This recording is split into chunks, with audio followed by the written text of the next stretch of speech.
Welcome to the Phone Transformer channel. In today's video, we'll show you how to reset accessibility settings on Samsung, step by step.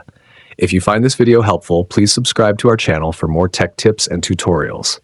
Let's get started. Step 1. To begin, open the Settings app on your Samsung device. You can find it on your home screen or in the app drawer where all your installed apps are listed. Step 2. Once you're inside the Settings menu, scroll down slowly and look for an option called General Management. When you see it, tap on it to move forward. Step 3. In the General Management menu, continue scrolling down until you see the Reset option. Tap on this to access various reset features.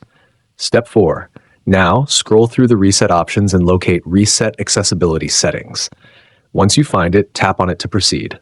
Step 5. Inside this section, you'll see an option labeled Reset Settings. Tap on it, and when prompted, confirm your action by entering your screen lock password or pattern.